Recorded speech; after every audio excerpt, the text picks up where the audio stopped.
Ayos na. Nagre-record na ulit yung GoPro natin. Yes. Yo, Germs, good morning. Woohoo! Sa wakas, nakabalik din tayo dito sa motovlogging natin. After almost half a month. Yes, tama kayo na narinig.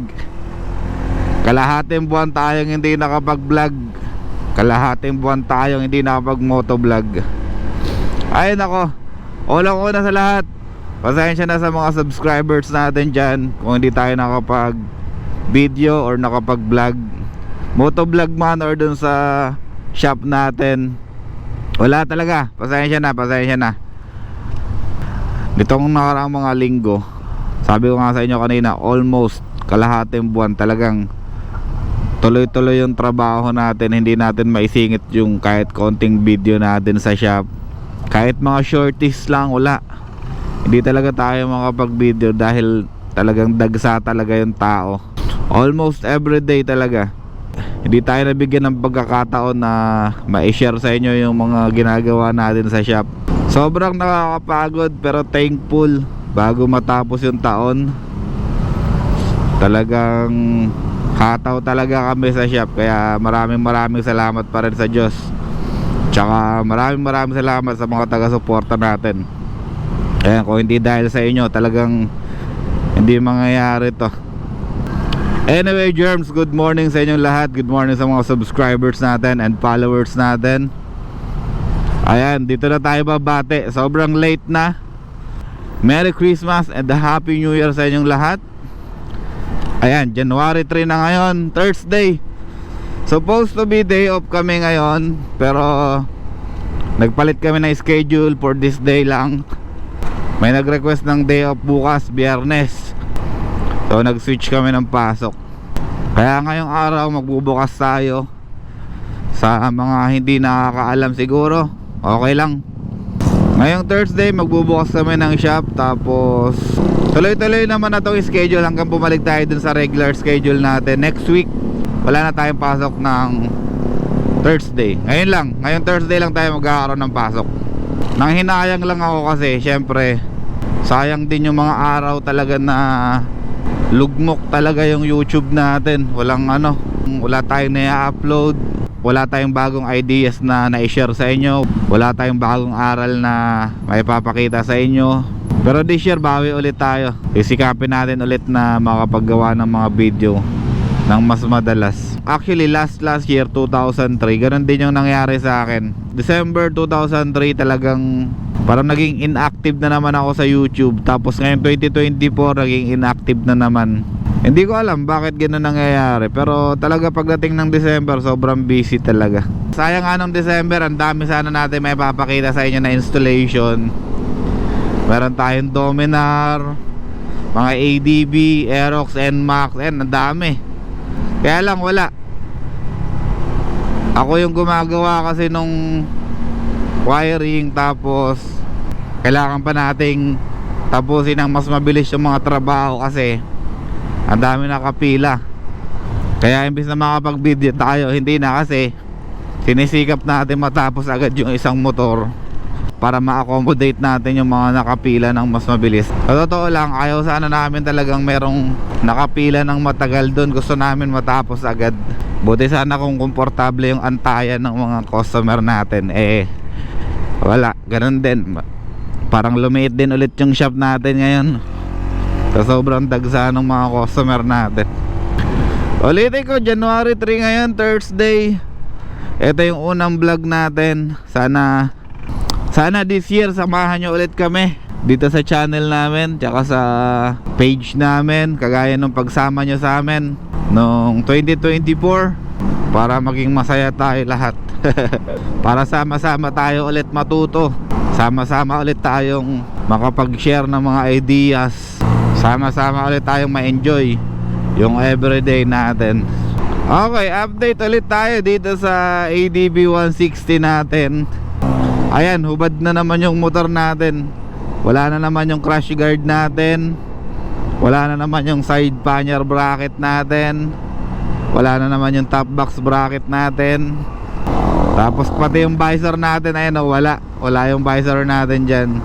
Naalala nyo last time, nagpa-repaint tayo ng ating mga fairings. Tapos itong nakaraang araw, before mag New Year, sabi sa akin nung pintor, baklasin ko daw lahat ng mga dapat baklasin para mabuffing, para mabuffing niya yung kaha natin. Ayun, kakatapos lang nito i-buffing, pero hindi ko pa naibalik yung mga dapat ibalik dito.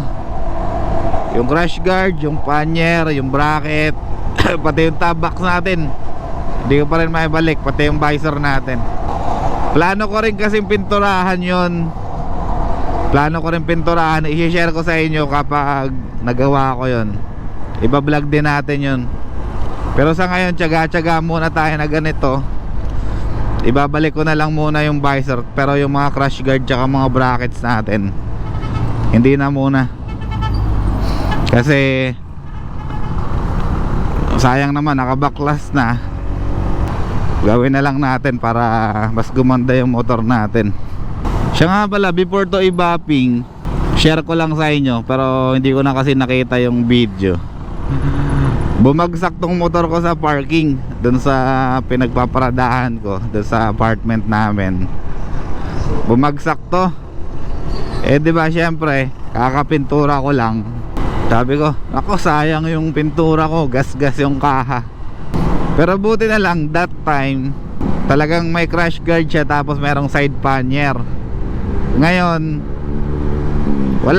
walang na damage dun sa kaha ko, walang na damage dun sa yung mga repaint job natin, walang na damage dun. Nagkaroon lang ng gas-gas yung side mirror ko, ito. Tapos itong handguard natin dito. Tapos yung crankcase cover natin, nagkaroon ng konting gas-gas. Pero hindi naman siya visible kasi sa ilalim lang naman. Hindi ko alam kung sino yung nakatumba ng motor ko. Hindi ko alam kung kasalanan ko, kasi parang na side stand ko lang yata yun. Pero sure naman ako na i-side stand ko naman yan ng maayos. At the same time, natumba kasi yung motor. Tapos nakita ko, nakabangon na. Ibig sabihin, merong isang tao nakakaalam dun kung sino yung nakatumba or ano yung totoong nangyari sa motor natin. Kaya lang, nung nagtatanong ako dun sa mga courier, tapos inihingi ko rin yung copy ng CCTV, kaya lang hindi naman ako nabigyan. So hindi ko alam kung ano yung totoong nangyari sa motor ko. Sabi ko naman dun sa manager ng JNT, wala naman akong habol, kasi syempre, ano lang naman, konti lang naman yung damage, sobrang liit lang naman. Ang gusto ko lang sana mangyari, malaman ko yung yung totoong nangyari, para, di ba, para wala akong iniisip, parang walang mystery sa isip ko. Yung parang iniisip ko, sino ba nakatumba ng motor ko, di ba, parang gano'n. Hindi na solve yung mystery. Pero anyway, okay na yun, pinalagpas ko na yun. Sabi ko nga doon sa manager, gusto ko lang malaman kung kasalanan ko ba, kung kusa bang nalaglag yung motor ko or may nakatumba. Pero sabi ko naman sa kanya, wala akong hahabulin, kasi yun nga, liit lang ng damage. May damage pero maliit lang, kaya ayos lang. Anyway, mayroon tayong mga update sa motor natin. Siguro mga next day, next week. Ayan, papakita natin sa inyo yung motor na, ipapakita ko sa inyo yung mga update natin. Tapos may mga gagawin tayo ditong maintenance ulit, kagaya ng side stand natin. Tapos yung pito ko kasi sumisingaw.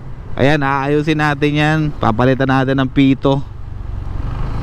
Hindi ko alam kung ano yung ilalagay ko. May binili na ako, pero ewan ko kung maganda siya. So ayun, mga germs natin, kita-kita ulit tayo sa susunod na video. Magsama-sama ulit tayo this year, 2025 na. Tingnan natin kung ano yung mga development na magagawa natin dito sa motor natin, tsaka dito sa shop natin, para ma-share natin sa mga germs natin. Okay?